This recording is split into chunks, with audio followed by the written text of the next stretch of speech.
What is going on, everybody? In the mini bike world, let's try to lighten this up a little bit because my camera is super dark. It didn't really do too much. How you guys doing today? Well, let's go ahead and turn this down. Son. Uh, the mini bike talk of the day. Uh, a lot of people right now at this point are starting to do a lot of builds when it come down to either the Baja Warrior or um, Mega Moto, Motovox, down the line. I mean, hands down. Like me personally, what I just recently scored a brand new, not brand new, I'm lying, a used Honda GX390. Okay, now don't get me wrong, I love small blocks, but ever since I got that big block, I have been happy. All right, I'm talking about overjoyed when it comes down to all my engines being all the ones that I own, which I own one Simpson 420. I also own a let me see what's the other one. I own three Predator Hemis, and I also own one Honda GX 200, and of course the Honda 13 horsepower. Now, the whole point of this mini bike, vlog for the day is basically to attest some of the talk that's been going around about like these new engines that are coming out, whether or not if they're worth buying, let alone doing a build on. Now, I can't say, I'm sorry, my camera is literally, I don't know, my camera is so terrible. Let's cut that Bluetooth back off. I don't know why it's like this, but it's so dark. I don't know if it's the lighting or what, but we're gonna have to try to straighten this out. Where the camera quality is a little bit better. Um, Other than that, a lot of people are getting into doing these big block builds on, and the typical frame that is being used commonly popular right now is the Baja Warrior. If not the Baja Warrior, the Trailmaster. The Baja Warrior is technically, my personal opinion, a little bit easier to customize. And the reason why it's a little bit more easier to customize is mainly because you don't have to worry about all that longevity, or when you go to cut the plate off, how much clearance you're going to have. You can get a 670 V twin on a Baja Warrior without too much mud. Now, if anything is going to be a mud, it's going to probably be the engine plate. And if anything, you might end up wanting to stretch the frame out a couple of inches just to be able to, you know, break even. Now, with my Baja Warrior, I took my engine all the way up to a 420. I was going to do a 301, but at that present time, it was my birthday. Why not go ahead and buy myself, a brand new engine? Hold on, let's try to do this with the mic. That's where I think that's probably a little bit better, where it'll pick up the sound a little bit more. Um, my microphone is even not even that good either. I don't think I'm going to be keeping this laptop too long because the camera quality is poor. Um, but of course, like I said, right now it's a replacement. I will eventually be upgrading my laptop to a way better, you know, this one was picked out not by me. It is some odd reason the camera is way too dark and the microphone is poor in quality too. So let's try to take care of that by using the Bluetooth headphones. Maybe the microphone would make it sound better. That's on. Drop my keys. Let's do this.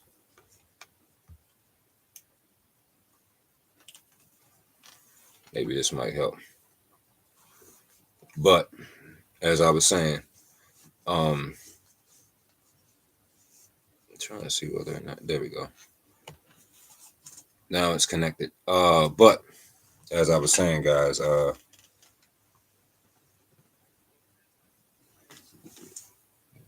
somehow my head. But as I was saying, that it'll be a lot better to do the build that way, instead of um trying to call myself doing it, where I took my engine, I decided to go ahead and I didn't mod it out too much. I just went on ahead and decided to just go ahead and do it the old fashioned way. Now I have been in the process of trying to let me see what else. Figure out the clutch system, but I already ordered my clutch that's coming in the mail this week. Um, we also ordered the air filter that's going to be here next week technically. So even when we get the new clutch this week, we can go ahead and put it on and run the bike. This clutch in particular is a heavy duty. Now I had a guy post up in the group, and this is where I like Facebook, but then Facebook can tend to be a little bit of a dilemma sometimes. When you go to post up, you technically are inviting any kind of answer. A guy told me that the any kind of clutch that you use, whether it's a heavy duty or cheap one, all if you're using anything that's under considered a bully clutch, under that, it won't hold up. Now, I don't believe that to be true because only way it makes it true is when you're deciding to go ahead and put a lot of aftermarket parts into that engine, flywheel, rod, piston, all the way down to the crankshaft. When you're deciding to put complete aftermarket parts, that's when you're going to have to run a fully aftermarket clutch. You're going to either if you're running the CVT, you can't run just an ordinary, uh, belt driven. I'm sorry, you can run the ordinary belt driven, but the driver pulley cannot be ordinary. The driver pulley has to be a juggernaut. If not, you're gonna have to say if you're gonna run a straight chain, you have to run a cheetah. You got dyno clutches. You got the bully clutch, the billet clutch. You got all kinds of different styles of aftermarket clutches, but these clutches all specialize in particular when it comes down to certain types of builds. So when it comes to that part, you have to weed that out yourself. That means whatever kind of build you're deciding to do, whether it's mild or if you're deciding to just go completely animal. All right, what I consider completely animal is every single part inside that block is an aftermarket part, besides the block itself. Now you got to be careful because when you're putting so much horsepower in it, you're gonna have to try to put some of the compression and pull that off. So in most cases, you can technically, drill some holes into the side cover, or you just could go ahead and get a billet side cover. I can't say that I would never want to do a build like that. I would love to. And I would, if I do a build like that, which is going to be done with that Honda engine, I'm taking every single part out of that thing and I'm ordering all aftermarket parts. That engine is going to be an animal, but I'm gonna be mindful of how much power I put in it. I only want the engine to probably get the bike up to no more than 75. I don't need it to go that fast. It's just going to be a drag bike, and it's going on a drag frame. If it doesn't go on a drag frame, then the 9 times out of it's not going to go on a drip trike because that'd be kind of stupid. It'll just be a super fast drip trike, and it's liable to flip. So no, I would not put it on a drip trike. I wouldn't even want to put it on a pit bike because technically speaking, a pit bike to me, where I come from, all kind of dirt bikes were all written on the street. But a pit bike, you can ride it on the street. But an engine I'm deciding to put on, I would have to actually put that on something like a 125, or no smaller than that, because I would want the frame to weigh up to just as much as the engine, putting a torque converter on it and all that. But like I said, I'll decide once I'm done building that engine up. Once that engine gets completely built up to the spec and all the parts, the spec that I wanted, I'm gonna still use the same cylinder head that's on there. I'm gonna probably end up porting and polishing it myself. So then I'm gonna put it back on and valve springs, rocker arms. Let me see. All the way down to the springs. Everything is going to get aftermarket. Um, and then we're going to send it. Once we get it completely built, then we'll decide what it's going to go on. I mean, I'm deciding a drag bike, but I don't want my drag bike to look like my last one. All right, I felt like it was a drag style, but it felt kind of weird. I mean, I still could race it, okay, but the engine that I had on there was an ordinary factory stock, stage one Predator 212 non-Hemi. So with me taking my Honda block and building it up to be an animal engine, it's going to have to go on a drag bike. And I might even order a bully clutch. Even though they are a little bit expensive, I will end up probably just ordering one bully clutch. And that'll be a while from now, because it's going to take me a couple months to build this. Probably take me not even long. I'll still be building this engine, put it to you guys this way next summer. All of my other bikes will be done. All right, the El Chapo will have the engine upgrade to a 13 horsepower. The 10-inch back wheel put on as well. I probably will. I can't say that I will order a torque converter for both of them, but I want to try a theory out, which is I never owned a 420 torque converter. I got a 30 series in my shop, and I ran one of those, and they work really good. I mean, those things, man, I'm telling you, you have no delay whatsoever in the engine. That torque converter will be used on my X1. Um, I want to order a 420 torque converter because the clutch that I'm getting, I'm going to see whether or not if that thing will hold up, as well as I've seen and heard, because it's considered heavy duty. So let's see how heavy duty it is. Once I go to because the last clutch I got on that bike right there, oh hell, I wouldn't even dare to attempt to put that clutch on any, like even my Honda. It's not going to go in there. I'm not going to throw the clutch away because it's not messed up. It's just overheated. It got overheated, and it didn't do any damage to the clutch. It was just bright red. I mean, I never seen metal turn that bright. It looked like it just came out of like somebody that was doing what they call it. Someone was doing a welding, not welding, but I mean what they call it, blacksmith work. And when they normally pull the iron from out of the fire, how bright red it looks. Extremely bright red. That's how red that clutch was. And I was scared. I was terrified because I was like, okay, well, you know what? If I run this thing even more than what I'm running it right now, that clutch is going to end up exploding on me or something along them lines. So what we did to be smart about it was we went on ahead and parked the bike, put it up, and ordered the aftermarket clutch. Now, being the fact that technically this 420 Simpson did not come with a keyway, I'm going to rob the keyway off my Honda 13 horsepower, so to keep me from having to order one for that engine. And I'll just order a replacement from Go Power Sports once I order a new carburetor for the engine on my X15. That's pretty much the only bike that's not getting an engine swap. It doesn't need one, because if why would I put another Hemi on when it's already one on there? None. It's both. All three of those are Hemi. The only reason why I'm doing the aftermarket build on the non-Hemi is mainly because, for one, I'm going to take the cylinder head off of one of the Hemi engines, and I'm going to put that replacement cylinder head on there.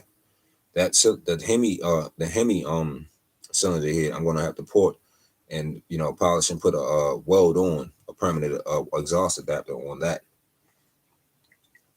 So once I'm able to do that, that will send that engine to a whole new peak. I'm trying to really keep this thing as budget as possible. But see, when you get into the part of you start to order parts along the line as aftermarket billet rod with a piston, I think costs about 75, $80. The flywheel that comes several different types. You got the PVC, you got the billet. All right, whatever one you choose. However, like I said, you want to choose to do your engine. I'm going to try to start it off with a mild build first. All right, a mild like aftermarket build where I replace the cam. Of course, I replaced the billet rod. I replaced the piston rod, the billet rod, and I definitely replaced the flywheel. The kit itself costs $220. We're going to start with that. We're going to order that and then delete the governor in that engine. Trying to, I'm really definitely wanting to get the block redone, but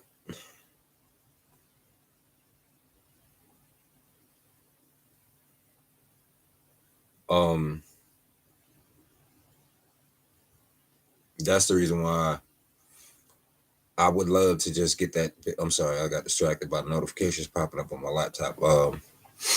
I love to be able to get that build to the simplicity as possible, but starting off as a mild build first, okay? Because we don't want to go full in. We don't know how much power we're going to be putting into this engine, but with all these parts,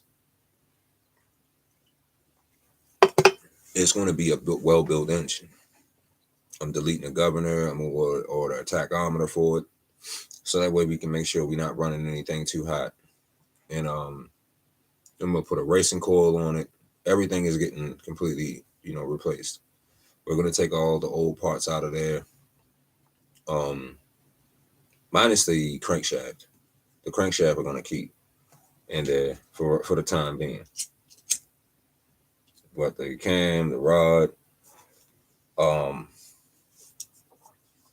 the flywheel, the ignition coil, carburetor, cylinder here is going to be slightly ported and polished. I don't think I'll shave it or anything. I don't want to do that yet. I'm going to start off like this with the Hemi head, and hopefully that, like I said, when we're done this build on this engine, and when we go to run it, that it'll be what we expect it to be. That much of an animal. Like I said, I won't get started until all of my bikes are done. I'm still in the process of getting the holes drilled in so I can mount a engine to my X1.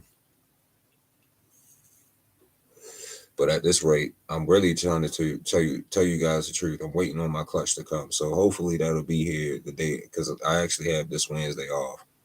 So if it comes this Wednesday, then that will make things even more better, because we can go ahead and slap that clutch on. We already got the bracket too for the gas tank. I mean, it's a little flimsy bracket, but it's gonna have to do. I'm not trying to have to order anymore. I'm not trying to wait. I'm not trying to order the gas tank right now, because I'm gonna wait until the winter time, and then I'm gonna start, winterizing the bikes. And during the winterizing, I'll start ordering these specific parts. The gas tank for the Baja Warrior. Let me see. Around that time, I'll be ordering the torque converter as well, because I'm not gonna order another heavy duty clutch. I'm only ordering one more, and that's gonna be for my X15. But I'm still gonna order a jack shaft as well. So once I stick that on there, I probably would want to leave that back sprocket, the length it is, leave that on there, because it'll still give me more speed. So I think that should take care of how the chain, and I could do it that way, or I could just go ahead and put a little bit bigger of a sprocket on the back, which I'm thinking the easiest way probably is just to put the sprocket on the back. That's probably the easiest way. Just go ahead and get a bigger sprocket, put it on the back, and order the max torque clutch, and that should help out with all of that, longevity with the engine. But I gotta definitely replace that clutch. I'm sorry, I gotta definitely replace that carburetor. I'm trying to avoid ordering ordering a stock carburetor, because I think that's why I'm having a problem at. I'm trying to run a stock carburetor on this engine. And some odd reason it don't seem like it's running right. So um we might have no other choice but to order the stock carb, but this time we're going to probably have to order one of those little adapters and run it that way. That way the carburetor has clearance, and I might end up having to order a new throttle cable in order to pull this off. Now, the way the bike runs right now, we'll just get a new carburetor for it. I'm gonna have to probably redo the throttle somehow, because it's not adding up right. It's like literally sticking. Hopefully, I don't have to order a new throttle cable for it, because if I do, then that's cool too, because they cheap. This will just be the last one I have to order for this bike, and we're gonna have to make this one count. El Chapo's throttle works good, no problem with that one. The throttle on even the Baja Warrior works really well. That thing is hairy, so the only thing we didn't do was we did not take the throttle stop screw out. We're not going to take that out until after we order the clutch. We got to see how this bike is going, how fast it's going to run first. But before we can do that, we got to take the engine completely off again and weld. Make sure that weld and everything is straight and thick enough. So we're going to actually go up under flip the frame too, and we're going to weld the bottom as well. So that way that could take care of that. We don't want this frame to bottom out or anything. So I'm going to make sure all welds, everything is all intact and all done right. So once we're done that, we can put the engine back on, slap the clutch on, and then go from there. It does hold up really well though. When I did take it out for that little bit, even though how the way it was, like I said, the engine is offset, we got to weld the middle piece of that, reinforcing it as much as possible, so that way that takes care of that. I would love to cut that piece of lip that I have on there off of the metal, but I'll leave it there. And it's not really bothering anything. I just had to put that on. I had to put it on there because the engine plate was not offsetted. So now that that piece is on there, it offsets the engine plate, whereas the clutch is aligned perfectly with the back wheel. So, like I said, guys, that's pretty much it for today. Peace in the Middle East.